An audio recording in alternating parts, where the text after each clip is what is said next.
starting in a couple of minutes. Just we will wait a couple more minutes for more people to join while we welcome them, and then we'll begin.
Okay.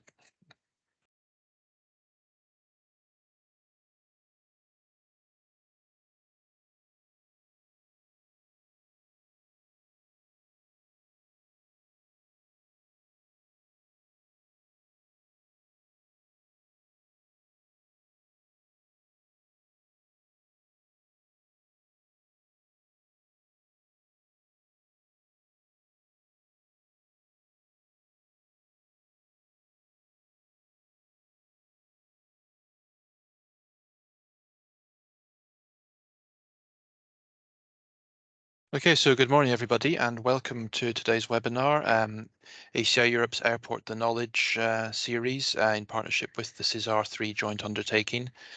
Talking today about SESAR and multimodality for an optimal door-to-door journey.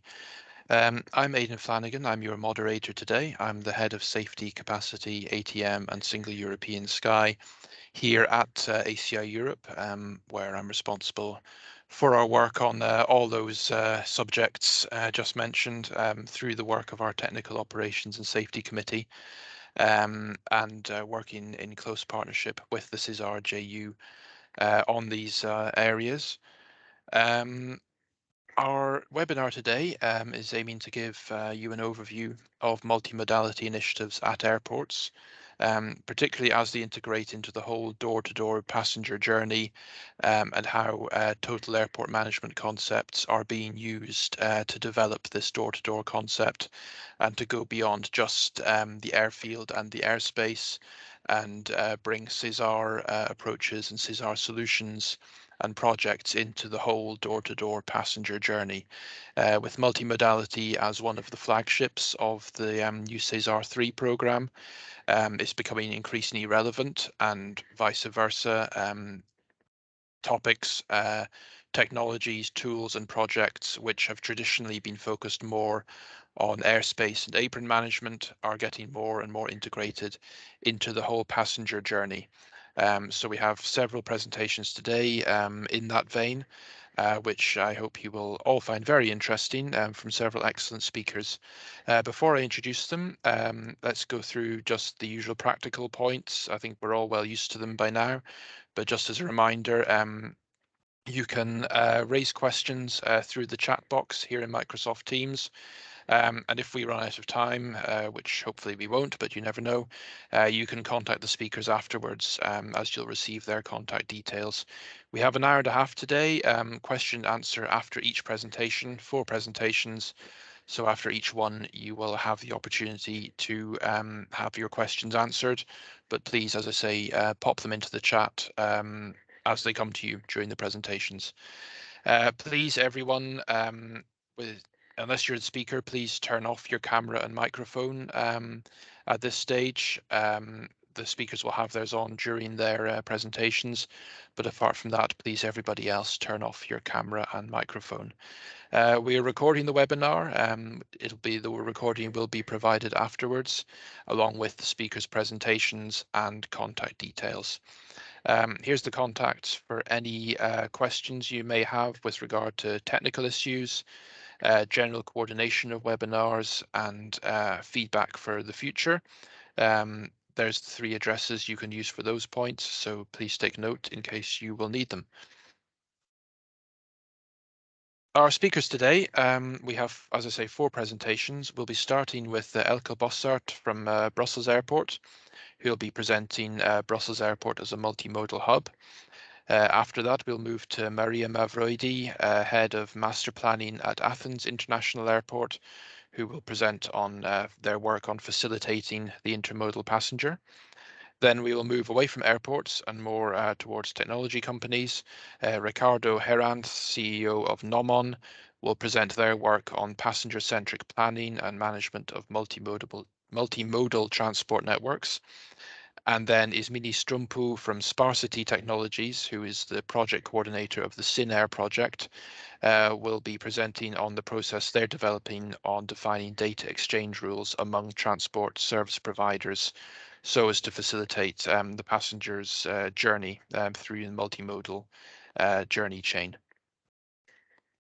So I think without further ado, I can hand over to Elke to get us started. As I say, please, any questions you will have for Elke and the following presenters, please put them in the chat function, which we'll be monitoring and we'll then use for the question and answer after each presentation. So Elke, over to you.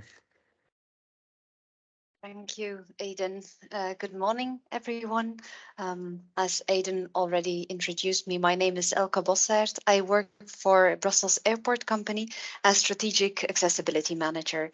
I'm part of the strategy team, master planning team, which means that I'm looking at solutions to keep the airport accessible and improve the accessibility on mid and long term. So really everything that is further away than 5 years from now. Today, I'm happy to be here and present some of the work that we have been doing. I'll start with giving you an overview, of our vision and strategy that has recently been updated. I will explain why accessibility is one of the key pillars in our strategy, and then go over to 7 key principles that we are using to further implement, develop, and improve our intermodal hub function. So as I will start with our giving an overview of our current strategy and vision, we started last year because the aviation industry, as you all know, has experienced and is still experiencing very strong headwinds. Climate change is maybe the biggest challenge that has an impact on the way we live, on the way we work, on the way we travel. It shows that despite the fact that we've had already quite a couple of years of crisis ahead of us, that the climate change will probably be the most challenging one for us. It means that businesses need to rethink their business model. Airports are not the only one who have to rethink their business models. I think every company is focused currently on how to tackle all these changes in the next couple of years. What we see already, for example, is that the climate change has already triggered some change. For example, the decrease in business travel, the growth in e-commerce and cargo, the stronger voice as well of the public on the expansion or growth of airports. Now, despite all of these challenges that we are facing, we can say that, kites and planes, they need strong headwind to fly high. So we use this tagline in our new strategy and vision.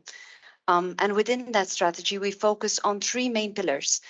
First of all, hub performance, diversification, and sustainability. Sustainability is, let's say, key and central in the 3, but we have put sustainability in a separate strategy as well.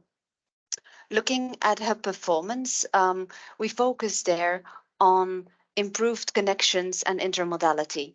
To be a reliable hub, to focus on efficiency, and to focus on quality and everything that we are doing as an intermodal hub. Because in fact, airports are already intermodal hubs. We connect different modes of transport where the planes are, of course, the biggest one, and let's say an exclusive one in comparison to other intermodal hubs. Our second pillar within our new vision and strategy is diversification.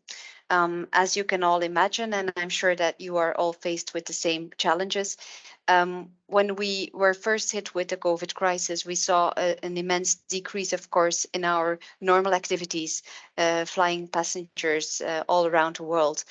So we have focused now on further growth in other areas, for example, in cargo and logistics, in real estate, but also diversification in looking more at innovation and new activities, for example, drones and what kind of role they can play in the future as an airport. And then last but definitely not least, our third pillar, sustainability, where caring for planet and people is key, and where we aim to work together with different partners on greening our industry and becoming, let's say, net zero carbon in the next couple of years. Um, on that one, you can see a picture of Stargate, which is an EU project within the Green Deal that we started a year ago. We work together there with, amongst others, the airport of Athens, who is going to speak after me. In this topic of the Green Deal, we are already focusing on multimodality as well. And multimodality is there not only looking at the landside accessibility, but also at airside solutions to become more green. Now, as I said, accessibility is one of the key challenges and the key driver within our new vision and strategy. And why is that? Because of the growth of the airport. When we want to become or stay the second economic gateway of Belgium, and we want to hold that position in the future, continuing to create jobs and opportunities, we need to be accessible. We need to be accessible for all modes of transport, both for people and for goods, and we need to be accessible at all times. And this means that accessibility is one of the key things that we need to look at to guarantee this future. Despite if we are would be growing or not, we see that, for example, the modal shift that has come around after COVID, when people are using their cars more often than before, that it is really a necessity to work on accessibility and the different modes of transport. Now, when looking at the airport at the moment, Brussels Airport, we already have a lot of train services. We are one of the most and well-connected train station of Belgium, which means we have trains coming from all over, some of them direct, some of them not direct. But we are still missing some issues. And one of the things that we will be working on and have been working on for the last couple of years is the direct high-speed train connections, international high-speed train connections. That is an important issue for Brussels Airport because we believe, together with the airlines, that we need to facilitate the short-haul travel through high-speed train connections. Our train station is already prepared to, let's say, be connected with high-speed train. We already had a Thales service once a couple of years ago as a trial, and we believe that in the next couple of years, we really need to focus on high-speed train connections and making sure that the passenger has a good experience here at Brussels Airport using this kind of services as well. As I said, we are already an intermodal hub. We already have more buses than planes at the moment. We have different kind of bus services, going from normal public transport buses, bringing passengers and bringing staff from all over Flanders, Brussels, and the Walloon region. But we also have an increasing number of what we call intercity buses, like the Flixbus and Flipco bus services. We see that there's a bigger demand from passengers and also a bigger offer meeting that demand. And we expect a growth in that service in the next years to come. Then a third option that we are focusing on and that we are working on is a direct tram connection to Brussels Airport. The tram that is now currently running from Brussels center to the NATO would be continuing to Brussels Airport all the way to the terminal by 2028. This means that we have to focus on making sure that the accessibility of the tram near to the intermodal hub, as we call it now, is reliable and that it is future proof.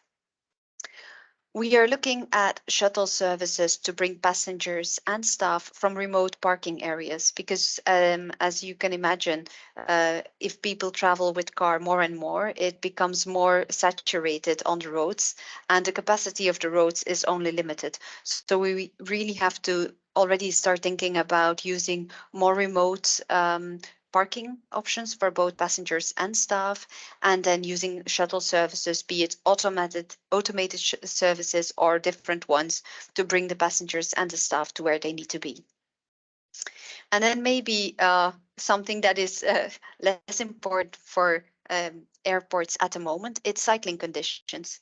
However, also in Belgium, we see that cycling for staff and even for passengers, although very limited, is becoming increasingly important. So we are also working on improved cycling conditions, both cycling highways, normal cycle paths, and making sure that we have enough parking facilities, for example, for electric bikes or high-speed bikes that are quite expensive.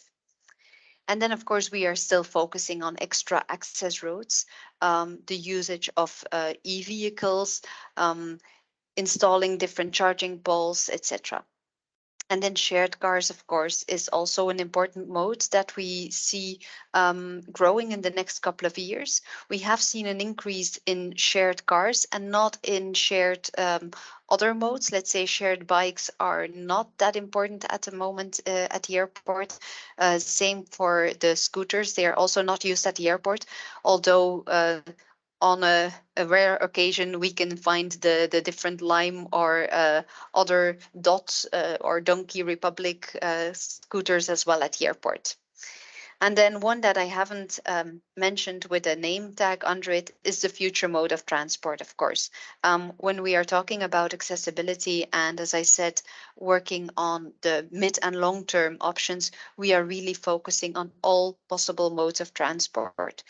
eVTOLs, drones, but also automated vehicles, and maybe even the Hyperloop. So focusing on improved connections and intermodality means that really looking at a very broad perspective and looking at all different modes.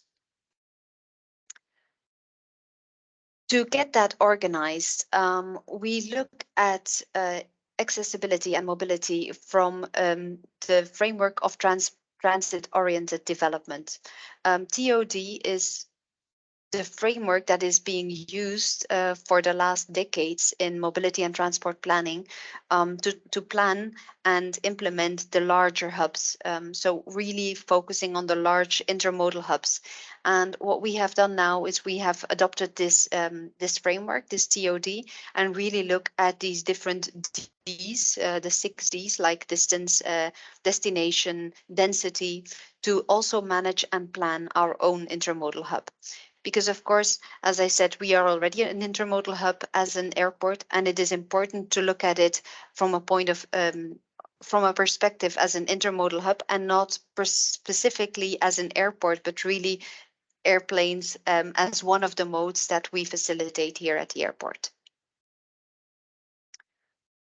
And then what I wanted to introduce to you are the 7 key principles that we use to plan our intermodal hub. So as I said, we are starting from the framework of this transit-oriented development, and we translate that into 7 principles as we are now planning the design and the implementation of our future intermodal hub. Our airport grew organically, like most of the airports, which means that at first there was maybe only the connection with the buses, and then there was the train coming, and we had the taxis, and everything is coming together. And it's important for the next couple of years and for the coming decades to change that intermodal hub in making sure that it's really functioning and organized very well. And these 7 principles should help us in making sure that this intermodal hub functions very smoothly.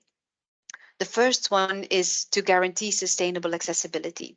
What does that mean? Sustainable accessibility means that it is accessible for all modes of transport, so also the future modes, in a sustainable way and with a focus on sustainable mobility.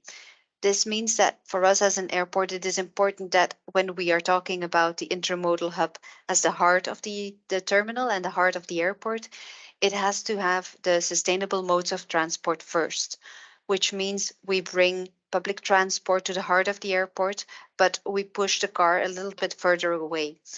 We bring the taxi, we bring the shared cars, we bring everything together, but it has to be a sustainable accessibility. We want to provide efficient and seamless integration of all transport modes, which means that we do not only want to facilitate the possibility of passengers or staff coming to the airport and having their day spent here or leaving from the airport to take a plane, of course, but we also want to make sure that there is a possible integration of the different transport modes, and there is a possibility, for example, for people working at the cargo area to come with the train to the terminal area and then fluently taking a bus or a shuttle or a shared bike to go to the cargo area, etc. Of course, customer experience is key in everything that we do, and that is also the same for an intermodal hub. And we have to ensure safety and security. Now, after the terror attacks in Brussels airport, a lot has changed.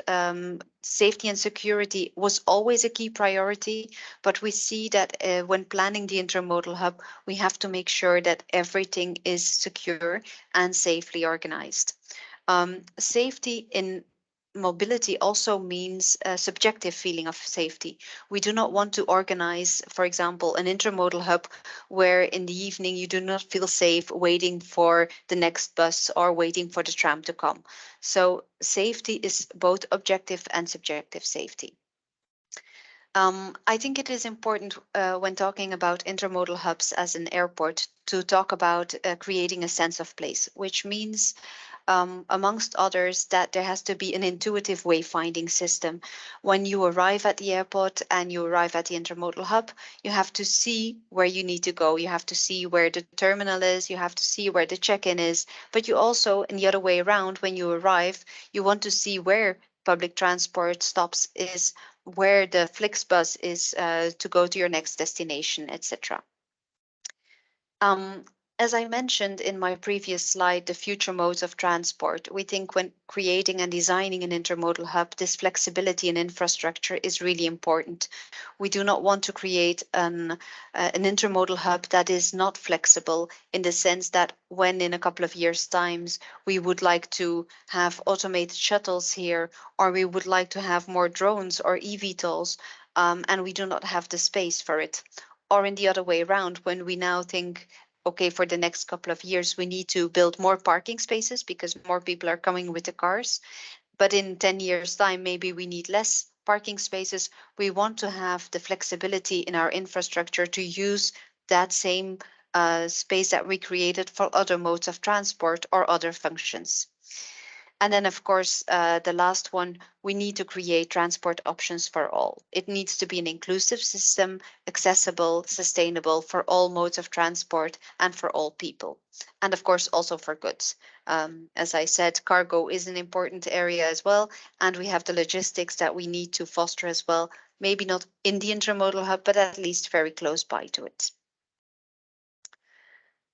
Now, of course, passenger experience is really important. We are in the business of hospitality, and passenger experience is central also in accessibility and mobility solutions.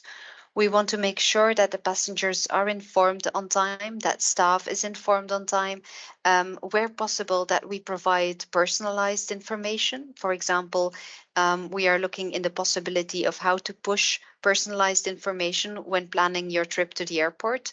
Um, we want to empower passengers and staff to really plan their journeys, which means that, for example, if you have booked a flight that leaves at 10 o'clock in the morning, we would provide you with the information when you have to leave, depending on the mode of transport that you are choosing. This is part of the development of mobility as a service, and where passenger experience is really important to make sure that everything is used in the future as well. Now, in a nutshell, I think what I tried to introduce to you in a very short way is our, if it works, there it is, our vision and strategy. Again, hub performance, diversification, and sustainability. I hope that I introduced to you the importance of accessibility as key pillar in the future development of airports and other businesses as well, because accessibility is key in everything that you do. If you are not accessible as an organization or as a business, you are losing people, you are losing money, you are losing business. So accessibility really as a key important issue. I try to introduce you in a very short time the 7 principles that we are using to develop and build our intermodal hub.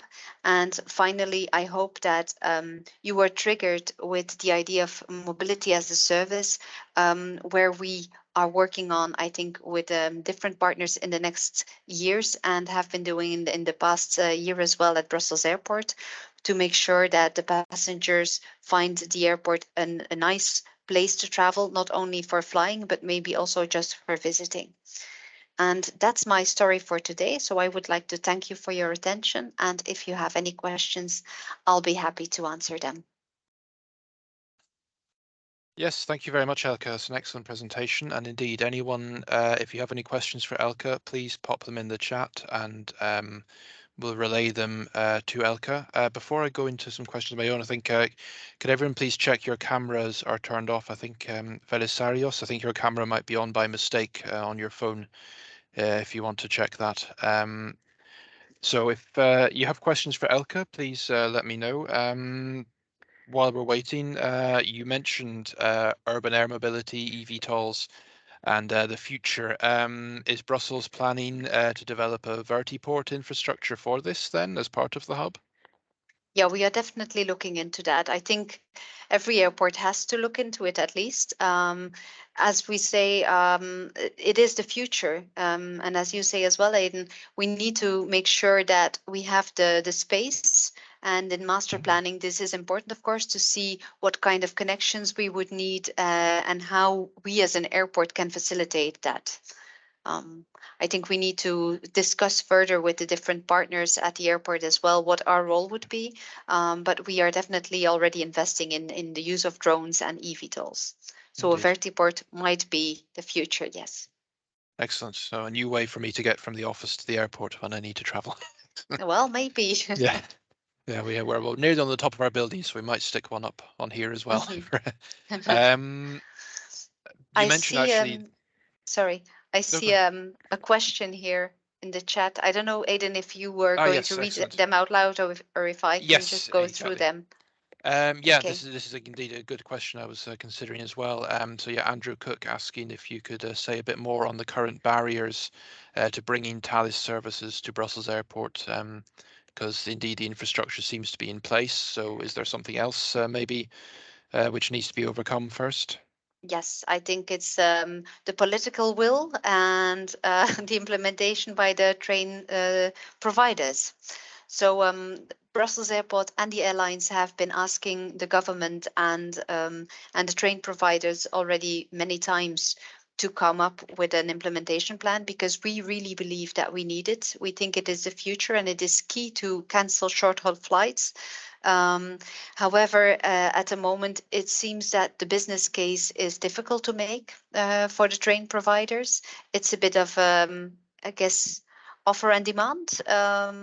But I'm sure that we will get a result in the end. Hmm. As we see that there's more demand also from the passengers and also from the airlines, I think it is important that we work together on the business case and making sure that these high-speed train connections are in fact put in place. We hope that the new developments in terms of legislation and also the new directive on the 10T might be a push forward for us as well. So we're really hoping to implement and to be able to offer high-speed train connections in the future, in the near future, I should say. Um, and then maybe from our side as an airport, looking back at the test we did with Thales, there were some definite improvements that need to be done from an airport point of view as well.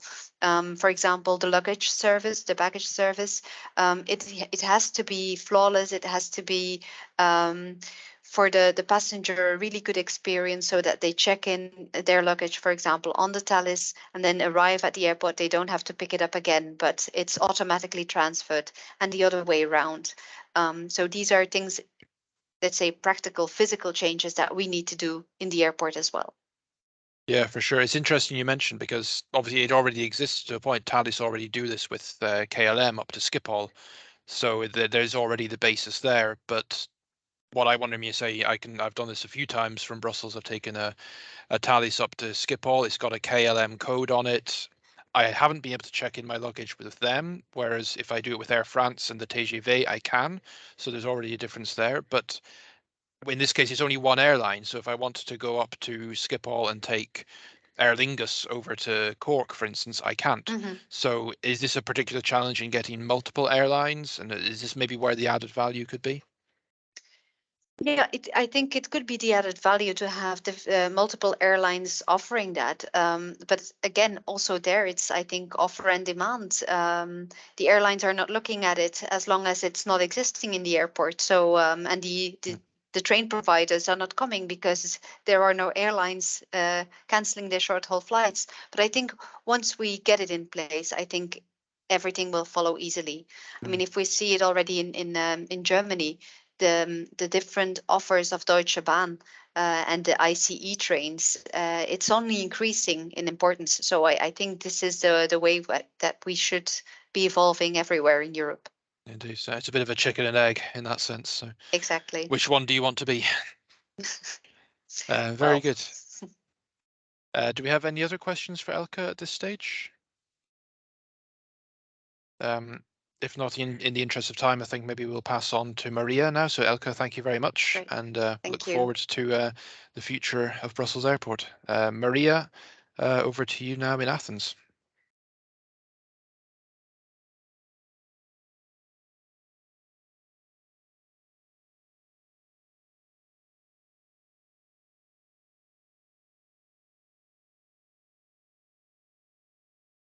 Hi. Uh, is it on the presentation? It's there. If you could just put it maybe in slideshow mode. That's it.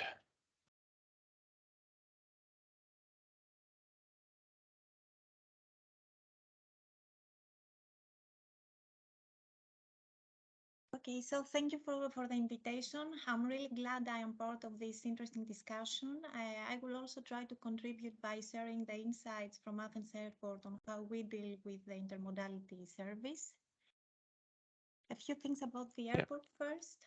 Sorry, Maria, could you just put it in presentation mode to make it a little bit larger? Is it working now? Yes, exactly. Thank you. So a few things about the Athens airport first. For those of you who are not familiar, we welcomed 25 million passengers in 2019. That was a record high. We were operating close to our capacity limits back then. We have a capacity of 26 million passengers, and then COVID came and we had to pause. We were about to proceed with expansion works, but obviously we had to pause. Luckily enough, we are now recovering faster than we thought. We had a very successful summer period, which we ended up to October. And looking at the last quarter of the year, we are feeling confident and optimistic that we are getting back on track. Athens Airport is the capital airport of Greece. There are three major airports that are part of the European Code Network. Those of you who are familiar with the TNT terminology, we are the biggest one. We have a catchment area of 6 million passengers. Most of our OT passengers, as you can see in the pie, are coming from the city of Athens and the wider area, basically the suburbs, and they can reach the airport within a 45-minute ride. But there is also a smaller part, in the order of 5%, that they are commencing their trip from a different city. The airport is accessible through a 6-lane highway system. There is also a railway link that it is operated both by the suburban train and the metro. And there are several express bus lanes that are running to and from the airport, and they are operating 7 days a week, 24 hours a day. So I would say that there are plenty of choices available and different transportation types for our passengers.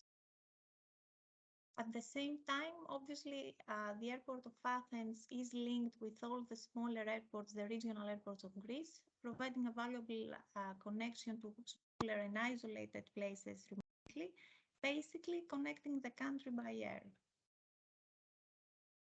So the environmental protection has always been top on the agenda of the company, and I'm sure you have heard of different initiatives we have taken, like the carbon accreditation program or the Route 2025 and so on. But it was even since 2008, many years ago, that our CEO committed to support and incorporate the principles of the UN Global Compact to our strategy. So within this context, intermodality has been identified as one of the material issues to be also accommodated in the company's sustainable development plan. I want to make clear that for us as a company, it is very important, and we are committed to support and promote intermodality as a concept. But at the same time, in order to achieve that, it's obvious that it takes a coordinated effort with various stakeholders. So we are doing our part, but in order for such a thing to be successful, we should all work on this together. So by doing our part, I will just mention some actions that we've made from a master planning point of view. First of all, we tried to locate the buses, the bus stations and the railway station in a close proximity to the terminal. It's always about the passenger's convenience. Literally, you can exit the terminal building and catch the bus. So I think that's important. We have tried to create the clusters of information for the passengers at key points along the flow of the arriving passengers. These are monitors, as those you can see in the pictures, that are depicting information on routes and timetables for the public transportation services and for the ferries departing from the port of Piraeus. It was quite funny that back then, when we started this initiative, we offered to the bus drivers to engage them and to increase the reliability of the service. We offered PDAs to help them provide more accurate information by updating the system with delays and so on, trying to provide sort of real-time information at the moment. Obviously, a few years later, in 2016, the Transportation Authority of Athens started using telematics, and now we do have this real-time information in a different mode.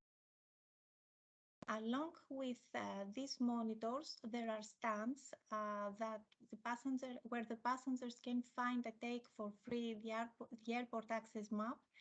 This is a map that we develop, we design, we produce, and we give to the passengers for free.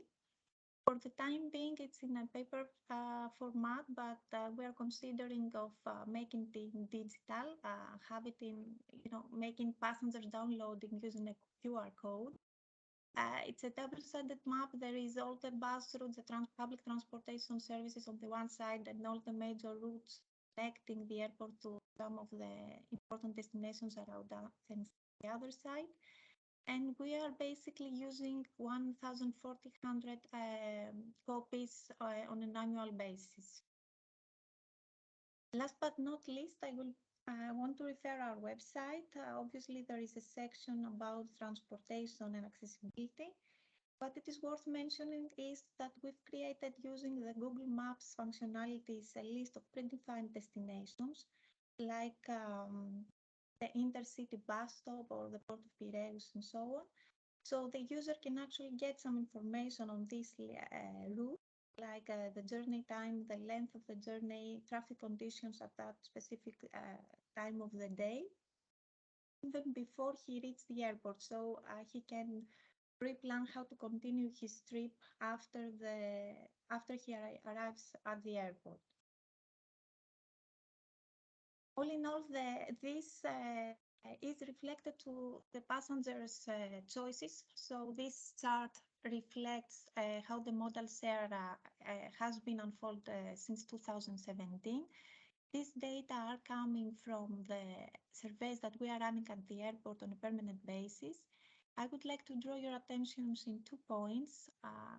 First, that the modal share of the private vehicle declines steadily, and as you can see, from 32% to 21%, obviously except from the COVID years when we had this change in the travel behavior was globally observed. And number two, the fact that the modal share of the metro is increasing significantly from 4% to 34%. This comes in line with the expansion of the metro network. The Athens Metro is a project that it is ongoing, and we expect many more stations and a new line to be added to the system very soon. So I think it's reasonable to believe that in the future this will rise even more. So what else does the future hold?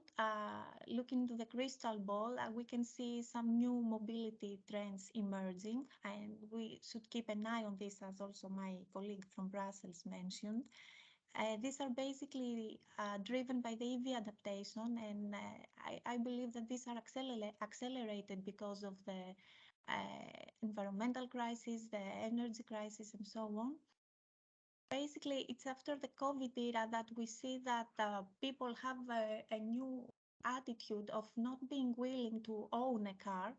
So we see them moving to car sharing schemes, and this is very common, especially in the younger generations, and in order to meet their urban mobility needs. And of course, I'm sure you have also heard endless discussions about the launch of the eVTOL service. This is definitely a new transport mode that will come with new needs and requirements. They are not all clear yet, but for sure there will be an addition to the intermodality mix. We keep an eye on all of this. We have to follow this development so to consider what the impact would be to our infrastructure, and we need to plan accordingly. That's all for me from now. Thank you for your attention, and I will be waiting your. Excellent. Thank you very much, Maria. So indeed, if anyone has questions for Maria, please again place them in the chat, and we'll relay them to her. Maybe just again to get started. So Maria, yeah, you mentioned the numerous different modes coming to Athens Airport. Thinking back to what Elke was saying about the luggage situation, have you considered installing, say, downtown off-site check-in facilities for passengers coming by rail, and potentially even linking up with the island ferry services? Yes, we did actually. We had this experience of off-airport check-in during the Olympic Games, and that was a success. But to be honest, that was under different circumstances. So we need to reconsider and examine again how this could be implemented now. And given the new status of safety and security and all the new standards, it's first, it is a priority to make and design a certified process, and then it is very important to have the engagements of the airlines. This product comes with a great cost. You do need to have equipment, staff to make this operational throughout the day. And in order for this to be viable, you need to have a high participation, a high engagement coming from the airlines. As similar solutions, what we are considering now as being a more realistic, in a more realistic approach, is the following. We do consider having drop-off points, a self-service drop-off points at the terminal. This will be operated in a two-step process. So actually, in the first step, the passenger should just scan the documents and get the bag tag, and then he will be able to just drop off the bag at the conveyor belt. So the first part of the process is a process that can be implemented offline and can be supported with a standard loan equipment. This could be installed in a railway station or a port and trigger some demand coming from this means. Very good. And I'm thinking ahead of to some of the other presentations we'll see with regard to sort of interline, intermodal ticketing, etc. Obviously, you have many passengers come into Athens and then travel onwards to the Greek islands. Um, are you also, say, coordinating with, say, the ferry companies to develop a sort of more door-to-door journey there, for instance? Because we talk about it when we talk about multimodality, the first thought is always with trains, but water transport is something, again, totally different and incredibly important in Greece. So what are you doing on that front? Especially when you consider the Greek islands, which is a very popular destination. And yes, you're right about that. For us, the port authority is also a very significant partner. No, we don't have a very specific process in place right now, but what we are doing, we are trying to facilitate the cruise ships that are coming with a big amount of passengers that they need to catch their flight at the next leg. So we are trying to facilitate the check-in process and their baggage processing in that respect, which is not officially organized, but I mean it's not a product that can be it's not a product that it is that it is officially promoted, but this is something that we are trying to do, facilitating passengers. Very good. Linked to that, we have a question here from one of our other speakers from Ismini, saying indeed some airlines have implemented a system of luggage, say the other end, so not just checking in before your flight, but then afterwards, the luggage is transported to your final destination, to your house or hotel, so that you're not weighed down by a load of luggage. Is Athens looking at this option as well? So what was the question again? For at the end of the journey, so transporting luggage onto the final destination, is the airport looking at a system of a van taking luggage to a passenger's house or hotel for them, so that they do not need to carry their luggage themselves once they arrive at Athens?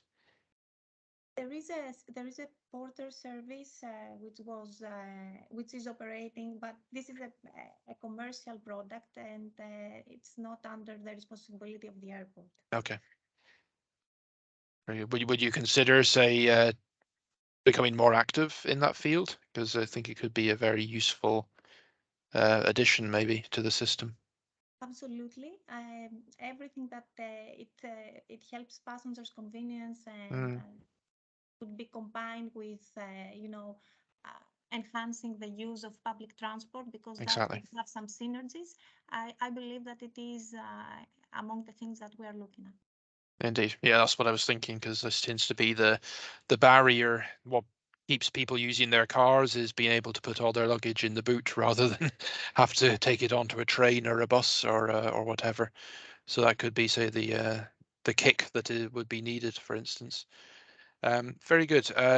If there are any other questions for Maria, now is your chance. If not, you can always follow up with her using the contact details here on screen. If not, I think we are in perfect timing to move onwards. So thank you, Maria, for your presentation. And now, if I'm not mistaken, we can move to Ricardo.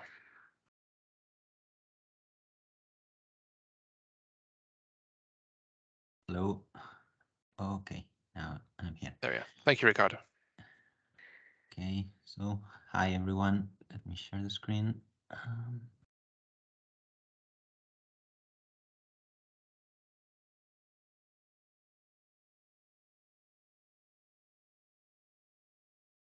Are you seeing my screen now? Yep, we see it. Again, if you could just, put into slideshow. Brilliant. Thank you. Presentation mode. Okay, so yeah, let's go. So hi everyone. My name is Ricardo Ranz. I am CEO of a technology company called Nomon, which specializes in the provision of data analytics solutions for the transportation sector. And I also happen to be the coordinator of two SESAR exploratory research projects called Transit and Imhotep, which deal with the question of how we can better exploit data sharing and coordination mechanisms across transport modes to improve the passenger journey, the door-to-door passenger experience. And this is what I plan to speak in today's presentation. We've seen already in the previous presentations, particularly in the presentation by Elke, by the Brussels airport, this high level vision on aviation that appears in a way in different European high level policy documents like Flight Path 2050, the more recent Fly the Green Deal, the Digital European Sky Research Agenda, etc., offer transport as an integrated part of the multimodal transport system. And in this context, there is this idea of airports as multimodal connection platforms that create or facilitate a more seamless passenger experience in the door-to-door trip, a more efficient and more sustainable modal choices, and also a better use of resources, not only by the airport, but also by the surrounding region. And this includes the transport system in the airport catchment area. Right? And one of the key enablers for this vision is, in our view, coordinated planning and collaborative decision making across transport modes.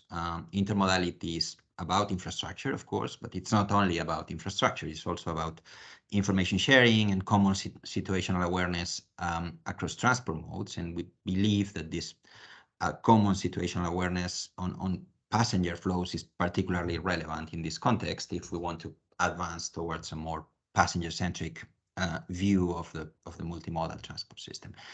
This can have benefits at different levels. It can deliver benefits through coordination on a strategic level, through, for example, coordinated network planning, schedule synchronization, integrated ticketing, etc.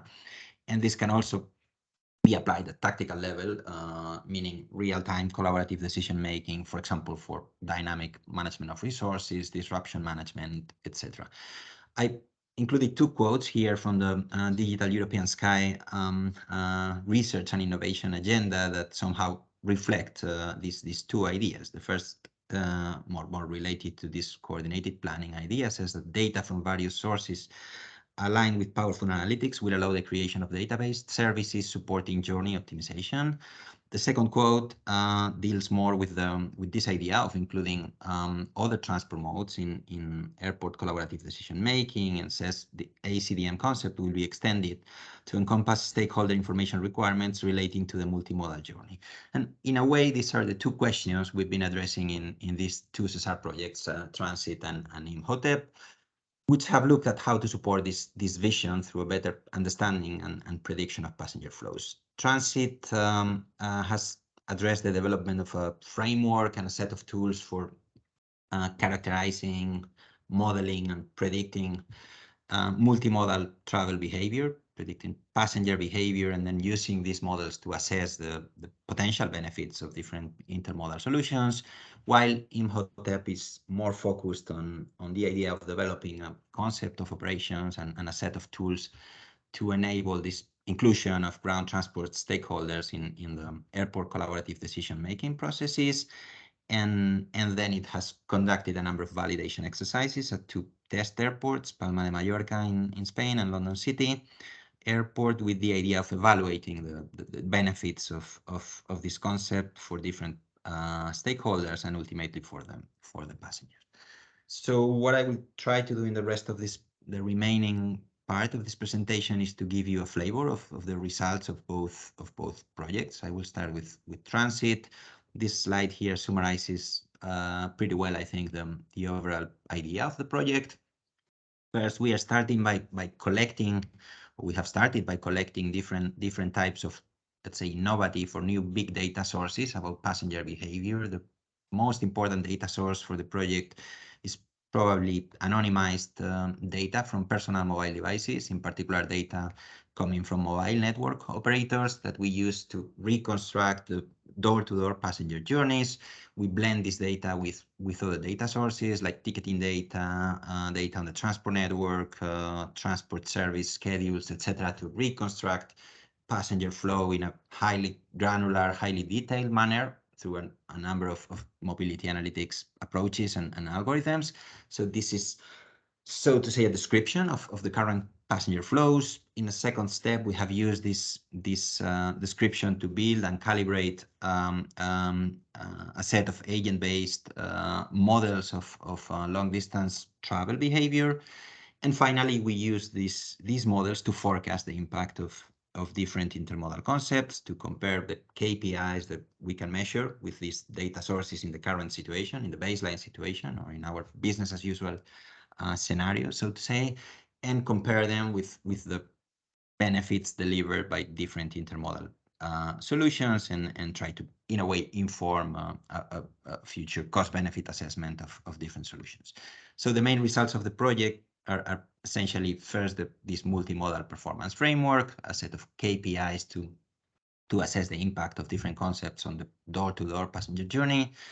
The second outcome is this set of mobility analytics techniques, data analytics techniques to reconstruct long distance travel behavior and somehow complement or even replace traditional passenger surveys. The third outcome of the project is this modeling and simulation framework for the evaluation of different multimodal concepts. And finally, the application of this framework to two specific solutions that we have investigated in the project: timetable synchronization on a strategic level, and then a second solution dealing with the tactical management of disruptions in the airport surface access.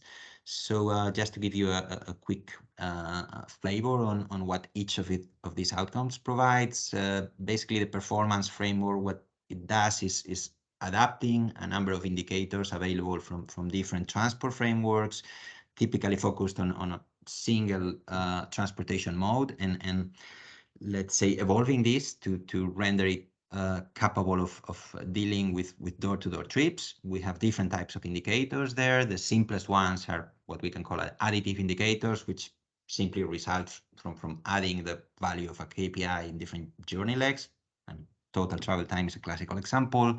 But we also have weakest link indicators, so basically performance indicators which are only as good as the weakest link of the multimodal chain.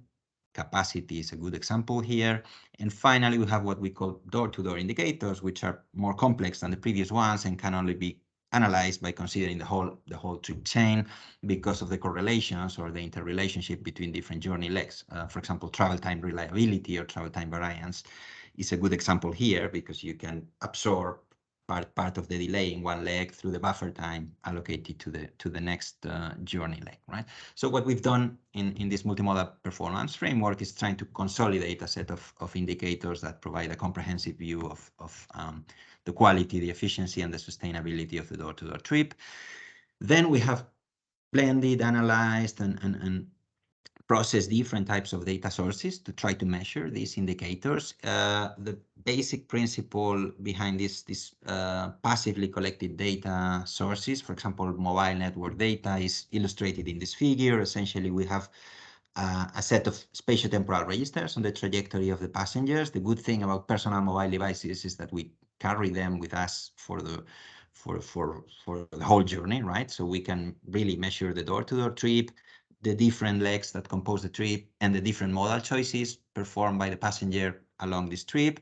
But not only modal choices, also how much time in advance passengers arrive in the airport, how much, what time they depart from home, etc. Right? So we can reconstruct this trajectory, and then the drawback of this data is that we miss a number of more qualitative features that can be collected through passenger surveys, and that in this case need to be inferred from the data. So what we have also done in this project is to develop a number of classification machine learning algorithms trained with passenger surveys so that we can infer this kind of properties from the observed passenger trajectories, things like trip purpose or group travel, or passenger socio-demographic profiles, etc. Things that enrich the basic passenger travel diary. These are some examples of the things we can do with this data. We can analyze any day of the year with a very high level of detail. Here, for example, we produced an analysis of long distance travel in Spain for different periods of the year, different types of days, looking at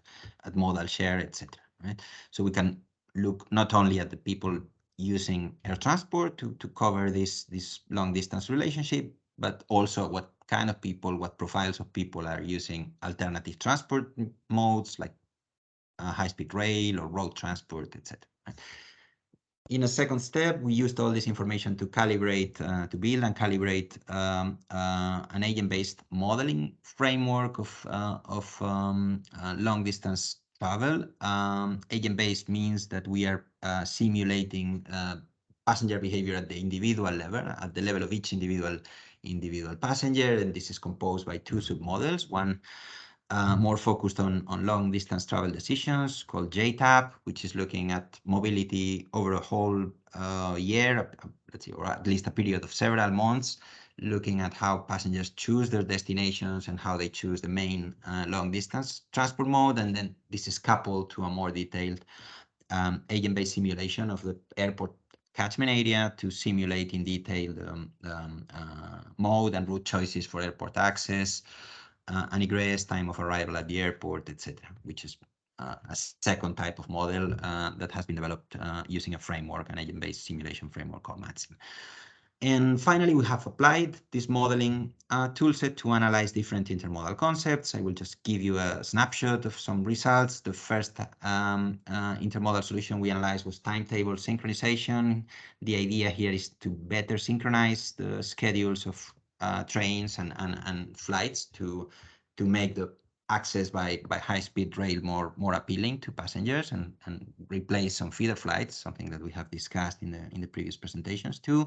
And here you see an example for the Valencia-Lanzarote OD pair in Spain. So Lanzarote is a tourist destination in the Canary Islands, so there's no direct flight connection. So essentially, people from Valencia willing to go on holiday to Lanzarote, they need to do it through the Madrid airport.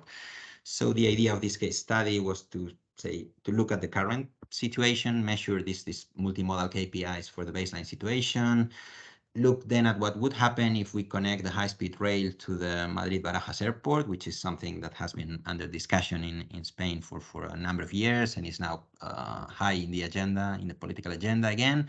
And finally, to look at what is the extra improvement we can get by adding on top of this infrastructure investment a better synchronization of the timetables of the high-speed rail connections and the flights.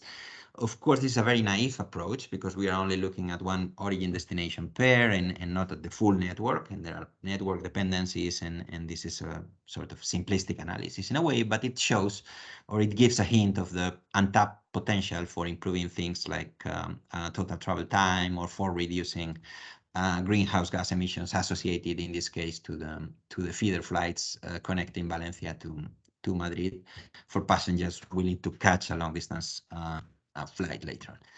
The second case study of the project was focused on the tactical management of disruptions. The idea here was to use AMAN, DMAN to slightly modify the departure time of some flights using information on the status of the ground transport access network.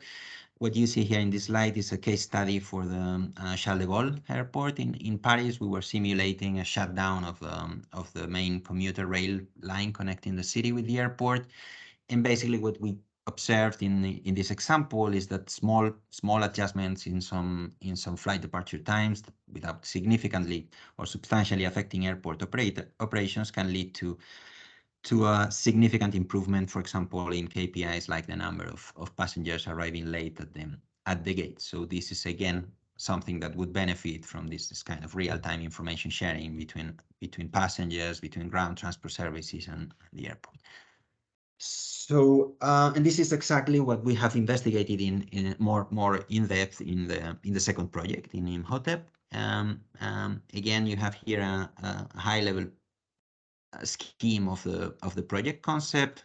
We've been using similar data sources to the transit project. So data coming from personal mobile devices, mobile phone apps, mobile network data, etc. And we have enriched this with additional data coming from different types of sensors available either at the terminal, at the airport terminal, but also outside the terminal. So this can be Wi-Fi sensors, boarding pass reader data, cameras, or outside the airport traffic counts, ticketing data from public transportation systems, etc. We use all this data to reconstruct what we have called in the project empirical or observed passenger activity travel diaries. So it's in this case, the idea is to reconstruct with the highest possible level of granularity the journey from the origin of the trip until the gate, or from the gate to the final destination of the trip in the case of arriving passengers for the airport under study, or the itinerary within the airport for connecting passengers. Then we use this empirical or this observed information to calibrate forecasting models that try to predict in the short term, in real time, for the next 2-3 hours, the evolution of passenger flows in the access network and also within the airport. And finally, we integrate these models into a decision support tool that allows airports and ground transport operators to evaluate the potential impact of different management actions and decide whether they implement or not a particular action. And then we will see some examples in a minute. So in this case, the main outcomes of the project are first the concept of operations for implementing this so-called, we call this extended airport CDM. Probably we can look for a better name, and this is something under discussion, but the idea is extending this to ground transport operators, mobility service providers. The second outcome is the set of data analytics techniques that build on the transit findings to go one step further and reconstruct in more detail these door-to-gate and gate-to-door passenger itineraries. Then we have the forecasting models for the passenger flows and the decision support tool. And finally, some case studies in Palma de Mallorca and London City, where we try to assess or evaluate what can be the benefit of this concept for different types of stakeholders. The ConOps, I won't go into the details. It would be too long for today's presentation. Just to say that this is based on 5 basic functions. First function deals with reconstructing like the baseline activity travel diaries of the passengers. This takes place in the pre-tactical phase, so typically the day before the day of operations. We have a first picture of how passenger flows are expected to be tomorrow. Then we have 2 functions that update this forecast in real time, integrating real time information. So this is built on the terminal processes model and the access egress simulation model. And then finally, function 5 deals with the tactical management of disruptive events. So basically uses these models to forecast the impact of different actions and decide on the course of action. And finally, there is an additional, more instrumental function which deals with the connection with the airport CDM platform. We don't want to reinvent the wheel here. A lot of the data, especially on the airport side, a lot of the data required for this type of concept is already available in the current ACDM concept. So the idea of this extended ACDM is to build on top of that rather than adding an additional system dealing with the same type of data. Well, I've already presented this. This just illustrates this idea of the passenger journey or passenger activity travel diaries. Basically, this consists in a set of milestones along the passenger journey and the associated timestamps, segmented by different types of passenger flow. So passengers segmented by social demographic profile, by type of traveler, business or leisure, by destination, by transport access mode, etc. And this is in the end provides let's say a comprehensive and highly granular picture of the different passenger flows, as I say, for departing passengers, arriving passengers, or connecting passengers. this is scheme summarizing the way we reconstruct this. Our main data source here is passively collected data from personal mobile devices. So this anonymous data, and this is again passively collected. It doesn't require the active intervention of the passenger. We just collect this data through agreements with the data owners, and then we blend this. We fuse this data with other layers of information, flight schedules, previous passenger surveys, public transport ticketing data, boarding card reader data, etc., to add information features to these activity travel diaries and reconstruct the most detailed picture of these flows. These are just some examples of the things we can do with this reconstruction of the passenger flows. What you see in the left is a characterization of the catchment area of the Palma de Mallorca airport. So we can look with a very high level of spatial granularity at the origin of or the final destination of the airport passengers. So how many passengers of each particular profile come from each area in the island. So in a way, this is a cheaper and more accurate way of replicating information that has traditionally been collected through passenger surveys. The advantage here is that we can do this for any day in the year. We can obtain much larger samples, and we can do it at a fraction of the cost and the time required by traditional surveys. The picture on the right refers to the passenger dynamics inside the airport. Again, through the reconstruction of these passenger itineraries, we can look at things like, for example, the occupancy of different areas in the terminal for different times of the day, which is, for example, useful also for things like non-aeronautical revenue, maximization, use of airport retail space, etc. Then once we have this detailed reconstruction of passenger flows for a number of historical periods and different types of days, we use this to calibrate and to build and calibrate these two models: the model of the airport access of the surface transport network, and then a model of the airport processes, the terminal model. And finally, we couple both models so that one of them provides the necessary inputs for the other one, right? So if we're talking of departing passengers, the airport access model provides a forecasting of the arrival time in the airport, of different types of different passenger subflows, and then this is fed into the passenger terminal model to simulate behavior inside the airport. If we're talking of arriving passengers, this works the other way around. First we run the passenger terminal model, and this feeds the simulation of the egress leg and the moment when passenger reach taxis or public transportation or the private car are the parking facilities or whatever. And finally, we use these models to integrate them into a decision support tool and use it to analyze different disruption scenarios at London City and Palma de Mallorca airports, and see what is the benefit of having access to this information in real time and having this ability of forecasting passenger flows to inform different management actions. Here, for example, I included one example, which is a disruption in the Palma de Mallorca road network. Palma de Mallorca, public transport is limited to some bus connections from the city center. So all airport access happens by road. So this is an example, assuming a disruption in the road, let's say an accident, reducing the capacity of the road. So this is fed into the model to simulate the new arrival time of the passengers under this scenario, and then to test the impact of some management measures on the airport side to try to deal with this disruption, like, for example, speeding up the flow, the checking or the security check, or some sub-processes at the airport for the passengers most affected by these disruptions, and ultimately decide on whether implementing or not this type of management actions. This is just an example. We run a whole variety of disruption scenarios and management actions in the project.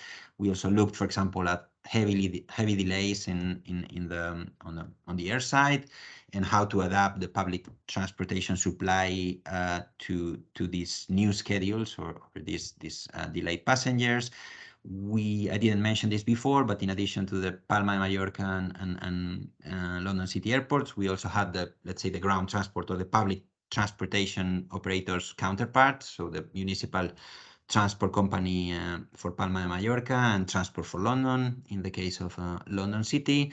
So all these measures were somehow designed in collaboration and conceived in collaboration, not only with the airports, but also with the ground transport operators. So to conclude, I think both projects have shown the need for developing and for using truly multimodal performance indicators if we really want to account for the ultimate impact on the passenger.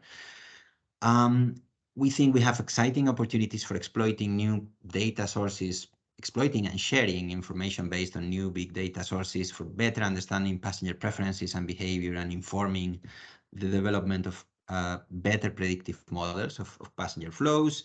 And then we have used this technology for two different purposes. In the case of transit, the idea is to provide a sandbox or a virtual laboratory for designing and testing intermodal solutions. In the case of Imhotep, what we have tried is to prototype and demonstrate, even if still at a low maturity level, this concept of an extended airport CDM, including ground transportation in the picture. Right? I think one of the hypotheses of both projects and something we wanted to test in both projects is whether actually this coordinated planning, information sharing, and common situational awareness across modes offers sufficient potential and is worth exploring. We suspected that the answer was yes, but I think both projects provide now sufficient evidence to state that this is the case, that there is a lot of untapped potential for improving the efficiency, the sustainability, and the resilience of the transport network by better coordinating across modes. And I will just finish my presentation with a small piece of advertising. We don't have time to go into more details today, but we are organizing in a few days, in the 25th of November, we are having a final dissemination event for both projects at Eurocontrol facilities in Brussels, and this will be on Friday, 25th of November. So if you are interested in looking at these questions in more depth, we will present the project results in more detail, and we will end the event with a panel discussion discussing future research and some of the subjects that have been raised today, like what will be the role of emerging forms of mobility, like autonomous vehicles, urban air mobility, etc., and some other hopefully interesting questions. So if you have my contact data in the presentation, if anyone is interested in the event, just drop me an email, and I will also share this with the ACI team organizing today's webinar in case they are interested in sharing this with the attendees.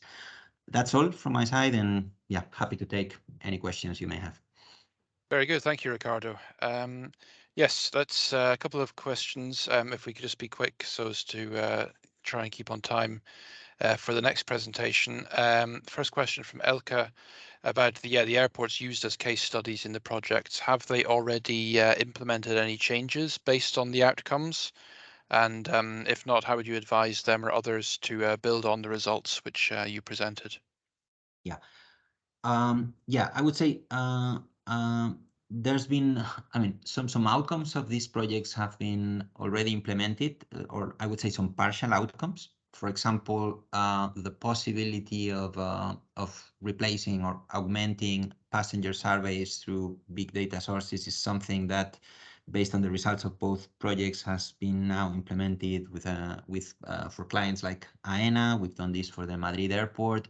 We've also done this in the UK for the Glasgow airport with Ferrovial. So some partial results that, let's say, provide some quick wins have already been implemented. As for the overall concept, this requires, I think, testing this in let's say conditions closer to operational conditions. We've emulated the concept, but we haven't tested this with real-time data. So basically, what we've used is emulating this availability of real-time data and simulating the benefits for the ground transport operators or for the airport itself.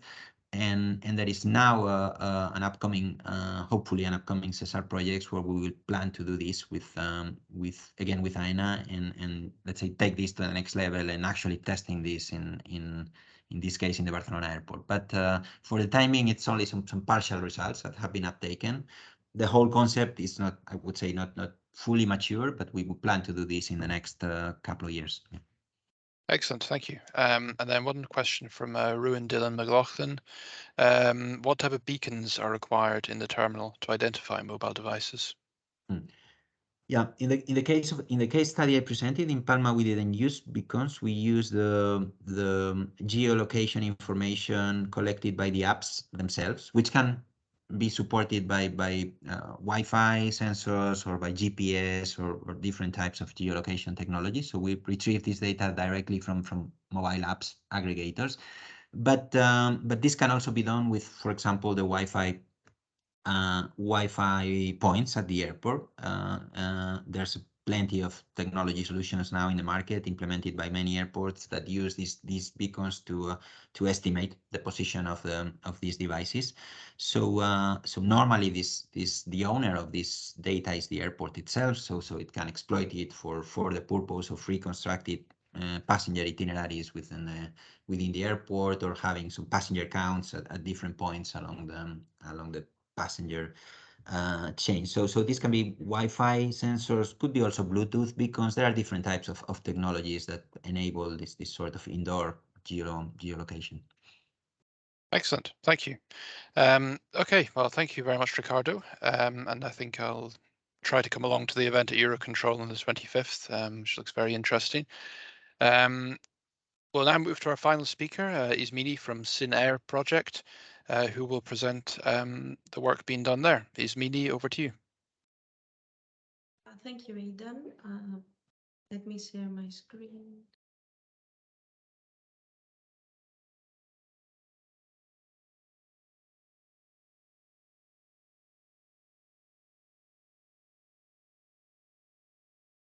Okay, so I'm gonna present you the SESAR's results, the SESAR solution, which is the smart contracts framework. And I'm gonna start first of all with the problem statement. So we have Joanna that wants to travel from Barcelona to Brussels, and she wants to have a door-to-door similar journey. She has a travel companion application, so she chooses to take the metro to go to the airport to catch her flight, and then finally take the bus to reach her final destination in Brussels. The ideal situation for Joanna could be to have a single ticket at a reasonable price, of course, real-time information, low waiting time at the interchanges, and reaccommodation in the case of disruption. This leads us that the transport service providers needs to collaborate and agree on certain aspects. And these certain aspects are the schedules, sharing the traveler ID, assistance if it's a person with reduced mobility, a pricing scheme, a revenue sharing scheme, and a responsibility sharing, again, in case of disruption. So this is also the main objective of SESAR, to allow the transport service provider to collaborate in a simple and efficient way by using the solution that we have created, the smart contracts framework. But what is this smart contracts framework? This is a business process that defines the data exchange rules among TSPs that share a common goal of getting the passenger to the destination through a multimodal chain trip. We provide a centralized hub to manage the contracts. And what we mean by manage is to create the contracts, to modify, to terminate them, and also to monitor them. And we have two types of contracts, data sharing agreements and smart contracts. The most important part of this smart contracts framework is that the storage of the operator's data, it's done outside of the SESAR platform. So the data are maintained into the cloud or the repositories of the transport service providers. In order to give you an idea of how the different actors interact, I'm going to present you the scheme. So we have, based on the example of Joanna that was presented, one TSP that is an airline and a second TSP that it's a railway operator. So they can use the smart contracts framework and the SESAR platform to create a contract for data sharing, and this contract will be reflected at the traveling companion of Joanna. So Joanna is only interacting with her mobile phone. She doesn't have any kind of access or permissions to enter the SESAR platform. To do that, the transport service providers need to follow certain steps. So the first step, of course, is the registration to the platform, the onboarding step, then the discovery, the negotiation, settlement, and post-settlement. I won't get into the technicalities of each step, but I'm going to present you each step separately just to give you an idea of what needs to be done. So the registration point, the organization needs to sign and comply with the general terms and conditions of the platform, and also give user and also sign the user agreement, which gives the authorization to the users of the platform. We have three types of users. We have the full duly authorized user, which most probably is the director or the CEO of the company, that he can actually sign the data sharing agreement and the smart contract. We have an administrative representative or someone from the legal department that is able to negotiate the terms of the data sharing agreement or the smart contract.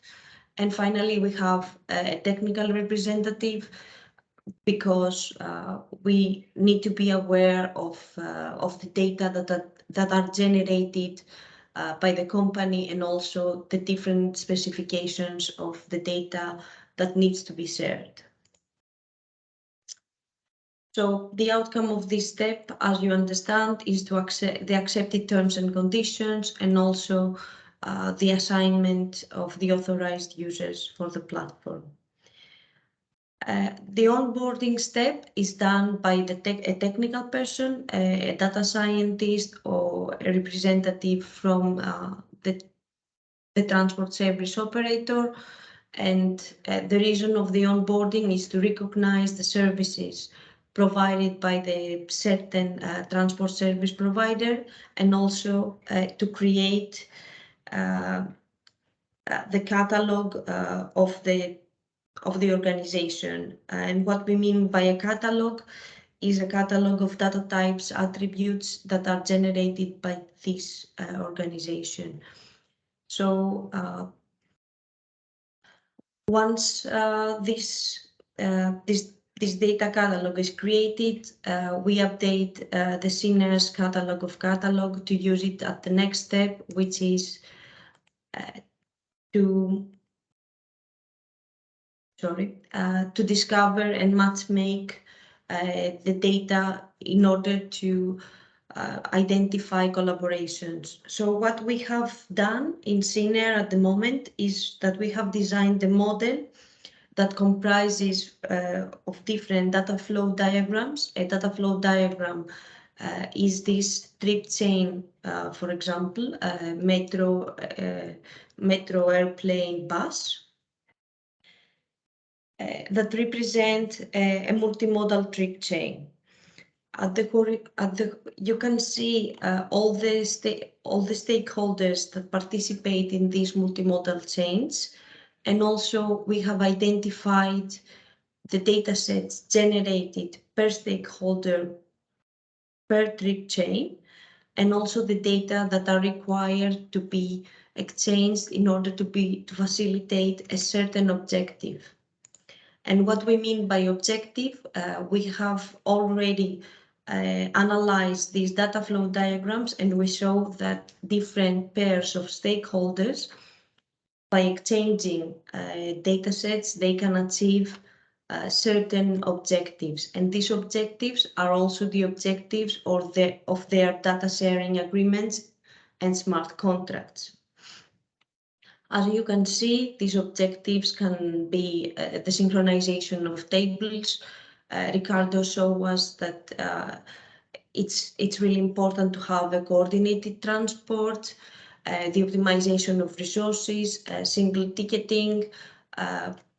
We are more and more getting into the single ticketing era at the city level, and also different airlines are cooperating with railways in order to provide to the passengers single ticketing. Some examples are Lufthansa with DB, Vueling with Renfe, and also Air France with SNCF. Most importantly, all the pairs can share data in order to manage disruptions and share real-time updates on different aspects. We can also reduce waiting times and reduce the number of the cars on the access roads, and also, on the other hand, increase car sharing. Then we have the step of negotiation. This process is based on FIPA protocol. It seems a simplistic process, but it's not. It's time consuming and resources consuming, as we have two parties that need to agree on certain terms and conditions. And in order to facilitate this whole process, we have already prepared some examples, some templates for the smart contracts and the data sharing contracts.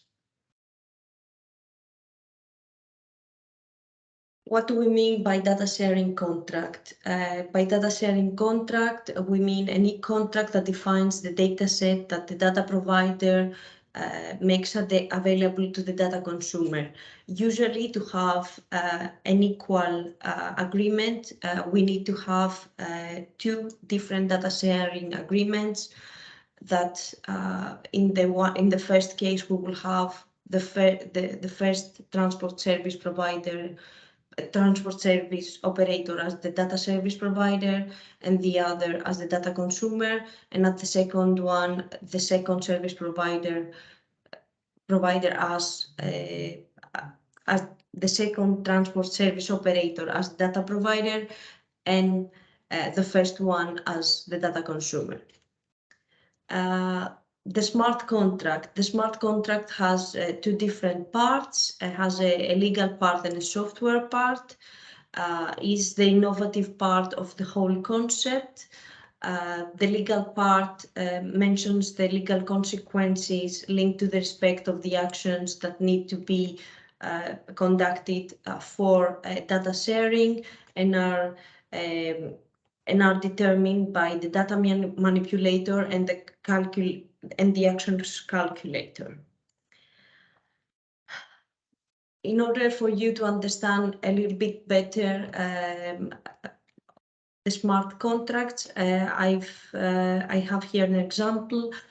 This is the general description of the template of the smart contract, the version and things like that. And here we have the legal part. At the negotiation phase, the two TSPs needs to conclude to the red letters that are here and write the actions and responsibilities. And this is the software part. As you can see, it's divided in the different phases, pre-tactical, tactical, and it gives a pattern of what and when needs to be shared for facilitating the user to have a single ticket in this example. And finally, we have the post-settlement and monitoring step. At the post-settling step and monitoring, we have all the actors again of the system. We have the dashboards of the two TSPs, and also we have the travel companion interface. And that leads me to say that the smart contracts framework is not competing the existing travel companions or mass operators. On the contrary, wants to include them as they are crucial actors of the system. And in general, some words for the post-settlement. The post-settlement, we have to create the database of data sharing agreements and contracts. We need to have certain functionalities for monitoring the actions, triggers, and responsibilities of the two actors, and also a communication channel between the two actors in order to facilitate the whole process. And of course, we can have statistics per smart contract in order to see when it was activated, what actions have been performed, etc. So to conclude, the smart contracts framework aims to give a structure and standardized way to the transport service providers to collaborate and digitalized their contracts with other operators. And this was my last slide. And I'm open to your questions. Very good. Thank you, Ismini. Yes, indeed. Please, if you have any questions, now is your chance to pop them in the chat.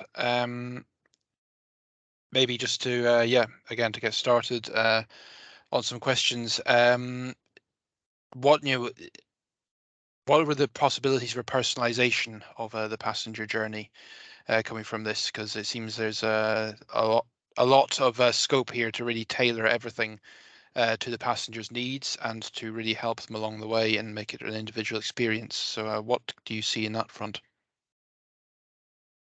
Well, in general, we are going towards personalization in all fields. Netflix is using personalization algorithms for suggesting you movies, and we are thinking why not having personalization in multimodal chains? Why not taking care of the needs of the passengers through agreements between different stakeholders? So this was just one example with Joanna that the smart contracts framework can facilitate a single ticket for a door-to-door journey, but this means that that Joanna needs to agree to share their data with two TSPs and not one TSP, which will be the airline, needs to connect her personal traveler profile also with a travel companion. So to mention that she doesn't have a car, for example, or that she's performing a business trip, so she wants to be she wants to be on time, she wants to travel light, all these kind of things in order to get her to her final destination as smoothly as possible. So the exchange of data between TSPs can offer various opportunities to tackle different pain points of Joanna's trip. It can be her access to the airport, her access to the travel mode, her waiting time, her luggage, too many things. Excellent, thank you. And I guess you need to be able to get all the data in order to make this work. What's the most difficult one to get for you? First of all, the most difficult part is to make two actors to collaborate. So the trust between two transport service providers is really important. And what is mentioned in all workshops that we had with transport service providers and stakeholders, trust was mentioned, and what they said is that they want to collaborate, but they don't know how. They want a structured method in order to perform and reassure the sharing of their data.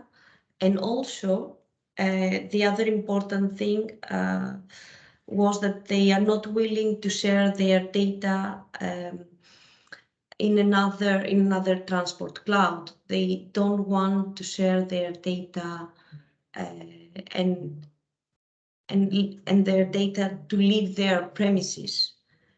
So that's why we thought that having a smart contract that activates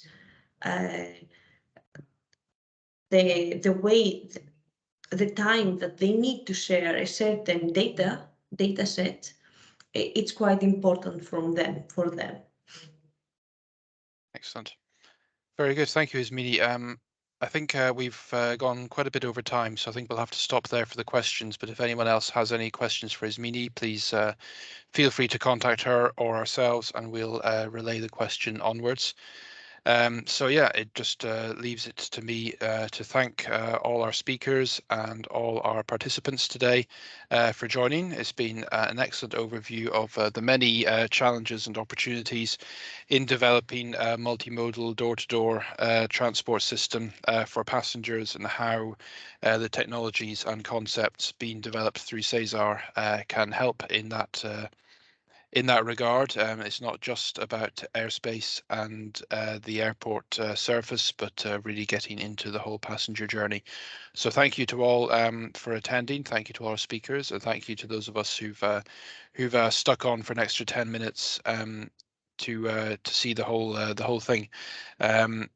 With that, have a great day, and we look forward to seeing you at future Airport the Knowledge webinars to come. Thank you. Thank you.